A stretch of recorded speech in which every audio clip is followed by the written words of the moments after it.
The expiration of the Trump-era Title 42 program marks a political and logistical turning point for President Joe Biden's immigration policy. It's been a lightning rod for Republican criticism and likely to get worse once the restrictions end. Homeland Security Secretary Alejandro Mayorkas is now at the southern border to review operations ahead of next week. Our Washington reporter Rina Diamante has this story.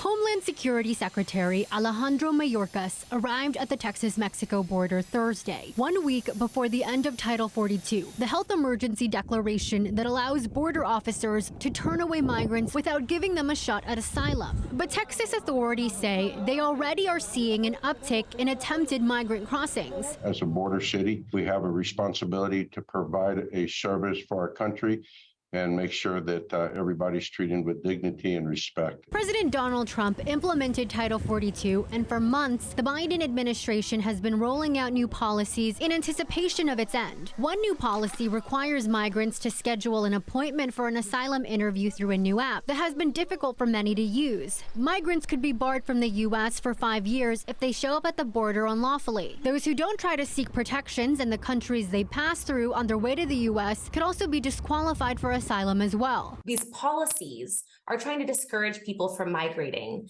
The problem, though, is when people are facing forced migration and fleeing persecution, migration is not a choice. To deter a grueling journey across Central America, the U.S. is working with Colombia, Guatemala, and potentially other countries to open regional processing centers to screen migrants for legal pathways. And the administration is dispatching 1,500 active duty troops to the border. It will help get Border Patrol agents back to their mission.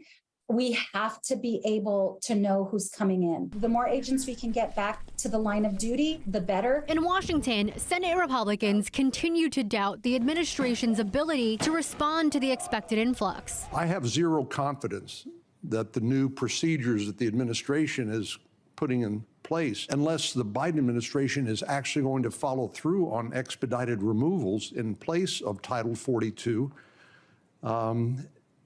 this is not going to work. While the administration is taking these actions to address an immediate surge, the White House is also urging Congress to take up systemic reforms to immigration, calling the current system broken. In Washington, Rina Diamante, Capital Tonight. Thanks for watching our YouTube channel. And for more refreshing stories about your community, click the subscribe button right over here. You can also download our Spectrum News app to get live news coverage, weather alerts, and more wherever you are. And don't forget to tune in to Channel 55 on Dish and DirecTV for live local reporting every single day. We'll see you then.